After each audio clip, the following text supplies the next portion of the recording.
When I first started my business, I thought I had to really go super big on it. I thought if I'm doing this, I have to go all in and take the big, bold moves consistently and basically show the world, like, here I am, I can do this, let's go. And so that's what I tried to do. So I would instantly go, like, publish videos on my social media. And yeah, I would basically gather all the courage I had and throw this thing into the world. And then later I would kind of freak out about it and I would want to hide under the bed and I'd be like, okay, it would take me like a couple of weeks to sort of pick myself back up and try again. Because the thing is, I was doing these big bold moves, but I hadn't really built the trust in myself that I was able to do it. And I hadn't really grown that safety in my body and my nervous system that can make me feel like, okay, this is safe. I can do this. So when I did that move, whenever I did that, basically that fear would catch up with me and it would feel like a big like nervous system reaction. It wasn't just like my thoughts going wild. It was really like a panic feeling in my body where I just wanted to like lie in the fetal position and just be left alone. And I would just feel like, wow, this is never going to work. And it would take me like a couple of weeks in the beginning to really pick myself back up and sort of try again. And in hindsight, that's because I went too big at once. And if I would do this over again, I would start much slower. But obviously, we live and we learn. Yeah, this is how we learn. We just try something, realize it doesn't work, go back and try again. So, what I like to talk about today is the concept of soft courage. Because we always feel like courage has to be big and bold. And that's how I felt when I started too. I was like, if I'm doing this, I have to go all in and it has to be massive. And I felt like I instantly had to be super confident, or at least I had to fake being super confident because that was, in my eyes, like the way to succeed. But what I've learned over time is that when you take really consistent small steps that feel like a tiny bit scary, but not so much that it like overwhelms your system, it really creates more of a lasting change. It's like you dip your toe into that fear rather than going like all in underwater, trying not to drown.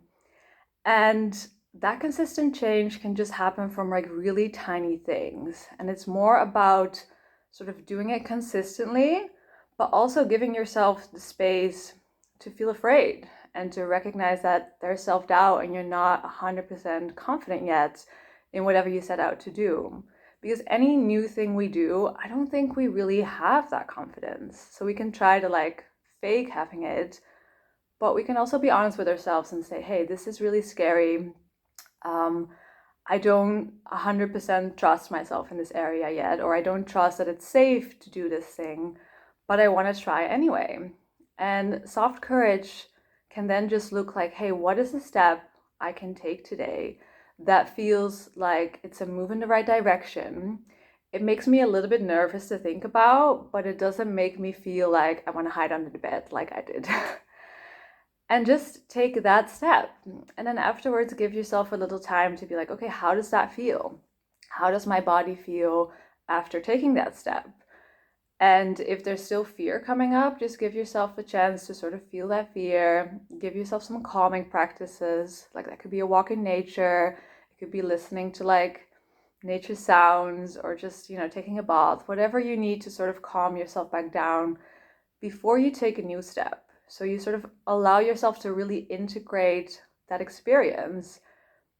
And then you grow your courage over time because that thing that once felt really scary suddenly doesn't feel so intimidating anymore because you've broken it up in sort of manageable steps rather than going sort of all the way from the beginning. So, what I would really like to invite you to is to sort of think about what soft courage means to you and what is like an area in your life where you feel like you want to create some change, but it also scares you at the same time because those things usually go together. The things we really want usually scare us.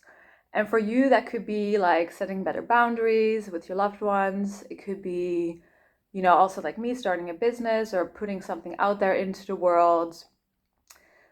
It could be in your relationships where you're like, hey, I want to put myself out there, but it feels really overwhelming. What is like one tiny step that feels like soft courage to you, where you're gentle towards yourself, you're not forcing yourself to go much further than you're ready to, but it feels challenging enough where you're like, okay, this is a little bit exciting. And then also, like, what is an element that gives you safety in doing that? So when you think of doing that scary thing and you want to calm yourself later, like to calm your nervous system, to soothe yourself, what is something that feels deeply calming to you? And sort of make sure that after you take that step, you really give yourself the time and space to integrate that experience, because that is how your resilience grows. And over time, you'll see that your courage really does grow and you don't have to go big or go home.